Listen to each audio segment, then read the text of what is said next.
8 mars 2024. Donc, le 8 mars, qui est la journée internationale de la femme, des droits de la femme. Je trouve ça encore un peu dommage qu'on ait besoin d'une journée comme ça, mais en même temps, là n'est pas le débat. En fait, hier, euh, j'ai eu une discussion avec une collègue de travail qui ne travaille pas au sein de l'entreprise Parlons Bariatrique, mais bon, ça faisait longtemps qu'on voulait jaser. Puis là, je me rends compte qu'en faisant la vidéo, que je ne lui ai pas demandé son autorisation à savoir si elle souhaitait que je partage un peu nos échanges. Donc, je lui laisserai le soin de s'identifier si elle le souhaite ou si elle veut se dissocier complètement des propos que je m'apprête à avoir. C'est bien correct aussi.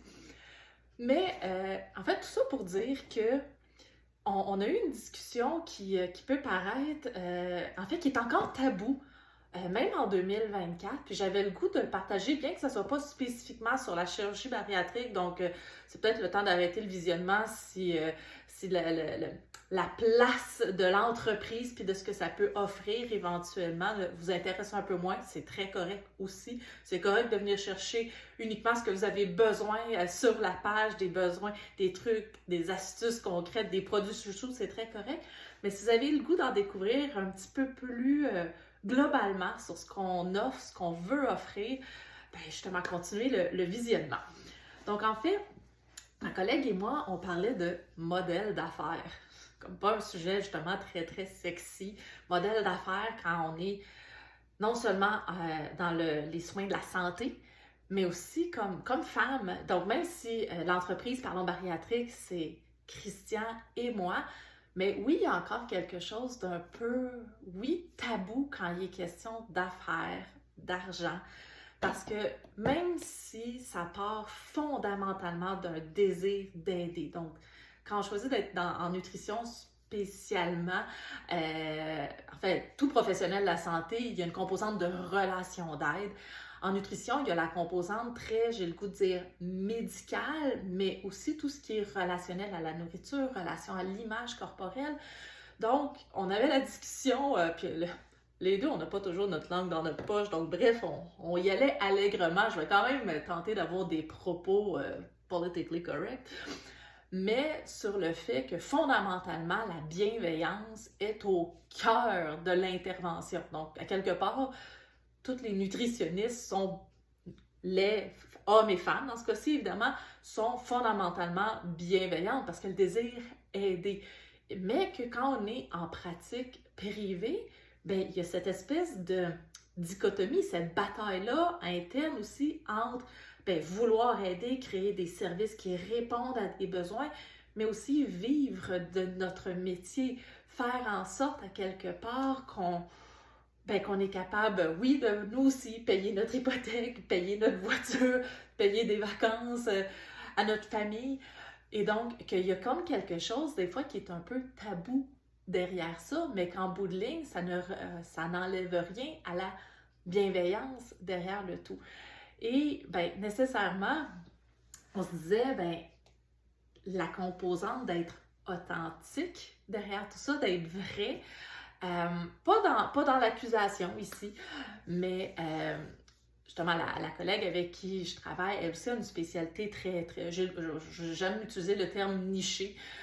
Puis j'utilise niché parce que c'est ça l'expression que mon éditrice, la maison d'édition, disait. Donc, quand on a un sujet très niché, donc elle aussi a travaillé dans une spécialité très nichée, puis je disais, je trouve ça difficile en 2024, moi, d'observer différents professionnels de la santé, toutes spécialités, en fait, toutes, oui, domaines confondus, devrais-je dire, qui se disent spécialistes, experts dans multiples sujets. Je dis ça parce que même si ça fait maintenant là, un petit peu plus que 15 ans que je travaille en chirurgie bariatrique, même si je me tiens énormément à jour, même si j'ai un vécu expérientiel de par le fait que Christian a eu la chirurgie, donc c'est pas mon vécu expérientiel en tant que personne ayant une chirurgie, parce que moi je n'ai pas eu de chirurgie bariatrique, mais j'ai quand même un vécu d'accompagnante, de conjointe qui a été là, je peux vous dire, à chaque minute où j'avais le droit d'être à ses côtés, autant à l'hôpital que dans le après. Et donc, même si je ne suis pas sa nutritionniste, même si je ne suis pas son intervenante, ça a contribué à aller chercher, je crois, une expérience qui est différente de mon chapeau, de mon background plus académique ou même de mon suivi clinique que j'ai fait dans les dernières années. Mais malgré tout ça, des fois, oui, j'ai encore un syndrome d'imposteur. Oui, j'ai encore le doute en moi de savoir est-ce que j'offre quelque chose de complet, est-ce que j'en connais assez, est-ce que je... Puis d'ailleurs, je pose régulièrement la question à la fin de mes rencontres individuelles, est-ce que ça répond à tes besoins? Est-ce que ça t'a fait du bien?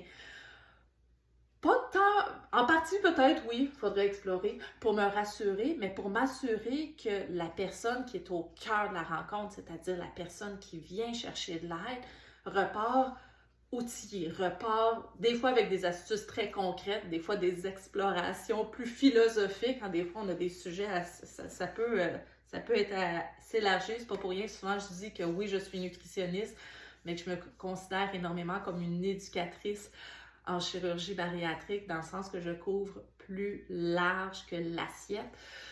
Mais tout ça pour dire que même en 2024, l'authenticité, surtout, j'ai le goût de dire, en tout cas, minimalement, les réseaux sociaux peut-être nuisent à l'authenticité, mais nous, Christian et moi, parce que oui, présentement, on est en train de revoir non seulement certains aspects du site web, on est en train de revoir certaines couleurs, l'aspect un peu plus,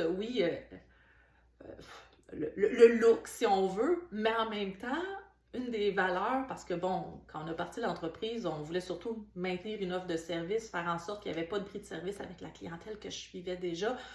On n'avait pas nécessairement pris le temps de prendre un papier crayon et d'écrire mission, 2 points, valeur, 2 points, qui allait guider nos décisions pour le futur de l'entreprise. Mais justement, on est là-dedans maintenant qu'on a repris un petit peu notre souffle, puis à quelque part, même si on ne les avait pas écrits, il y avait certaines valeurs. La mission était intrinsèque, donc elle était un peu...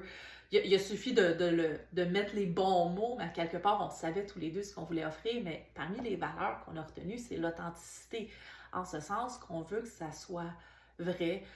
Même si je dis qu'on est en train de peaufiner un petit peu le look, ça reste que depuis, tout dépendant depuis combien de temps vous suivez la page Facebook, que vous suivez les différentes vidéos, ça reste que c'est transparent. Ce que je veux dire par là, c'est que je suis assise littéralement à terre dans mon sous-sol parce que j'ai eu une inspiration. Donc là, oui, j'ai un coton ouaté d'ailleurs qui dit que c'est l'hiver, ce qui est pas le cas.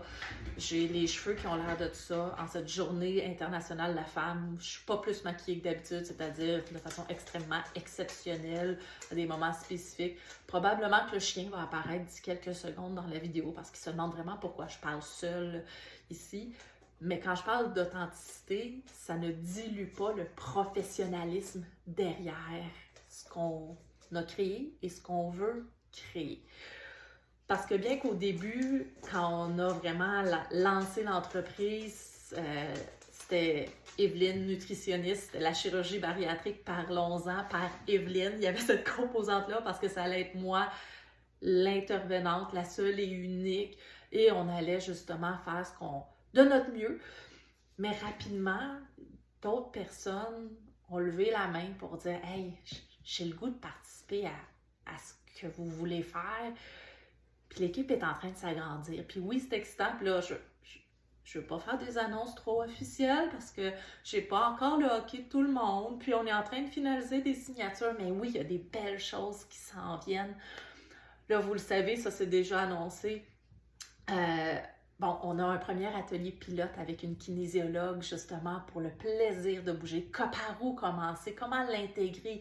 C'est quoi les aspects spécifiques aussi en lien avec la chirurgie bariatrique? Parce que bouger, on l'a tous entendu une ou deux fois dans notre vie, rien de nouveau sous le soleil, que c'est important. Mais OK, mais qu'est-ce que je peux faire pour, au-delà de me motiver, puis pas avec quelqu'un justement qui va te crier après puis qui va te faire sentir coupable. Non, justement, qui va aller travailler au niveau du comportement, la vision de l'activité physique. Bref, on a un premier atelier pilote qui, oui, s'en vient. Je dis pilote parce que pour nous, c'est super important de toujours commencer par non pas, là, je vais utiliser le terme évaluer, mais pour, oui, évaluer la réponse. Est-ce que ça plaît? Est-ce que ça répond réellement à un besoin? Est-ce qu'il y a une piste d'amélioration pour ensuite le peaufiner, l'ajuster? D'ailleurs, c'est ce qu'on a fait à l'automne dernier avec l'atelier pilote au niveau psychosocial, donc animé par Anne-Claude, qui d'ailleurs, Anne-Claude va donner un autre atelier sur apprivoiser le changement dans les prochaines semaines. Vous nous aviez demandé une date de soir. Nous livrons la marchandise. Donc, il y a un premier atelier de soir qui va avoir lieu là, un mardi à 18h30. Vous allez retrouver les informations là, sur le site web. Mais sans révéler trop de nouveautés, je peux vous dire qu'il y a d'autres choses en termes de soutien qui s'en viennent. Donc, je suis partie avec le début du vidéo qui parlait de la journée de la femme. Je vous ai amené justement sur différentes réflexions sur où est-ce qu'on veut aller, qu'est-ce qu'on veut offrir comme service. Puis, en fait, j'espère juste dans tout ça, dans cette, cette introduction-là qui est la journée de la femme, puis qui est pas, je ne veux pas en aucun cas être exclure, parce que je sais qu'évidemment, il y a des hommes qui se font opérer. Puis ça aussi d'ailleurs, ça reste un volet, là, et en tout cas, il y a des belles choses là, qu'on veut faire, mais sachant que statistiquement, il y a plus de femmes qui se font opérer, il y a plus de femmes d'ailleurs, si on regarde via notre clientèle, il y a beaucoup plus de femmes qui viennent demander de l'aide présentement. Je veux juste rappeler l'importance de toujours revenir à soi, à ses besoins, à qu'est-ce qui nous définit, nous, comme individus, parce que porter un masque, c'est lourd, quand on essaie de se cacher derrière des normes sociales, quand on essaie de se cacher derrière des « il faudrait donc que je fasse ». Donc, femmes et hommes, c'est vrai, mais en cette journée spécifique où les attentes derrière, les attentes, exigences envers les femmes, je ne dis pas qu'ils sont moins grandes chez les hommes, mais aujourd'hui, j'utilise la plateforme pour parler plus aux femmes. Simplement se rappeler de vous-même déterminer ce que vous désirez, vous, ce que vous voulez viser, et que là, vous aurez compris que je ne parle en aucun cas d'un chiffre sur la balance. Donc, de réapprendre à se définir au-delà, non seulement du chiffre, de l'apparence, mais justement, juste de trouver, vous, qu'est-ce qui vous fait du bien, puis au-delà, justement, des construits de la société, et au-delà des performances, au-delà de ce qu'on réussit à accomplir, mais cette sensation-là, ce bien-être-là, de justement se sentir bien avec qui on est.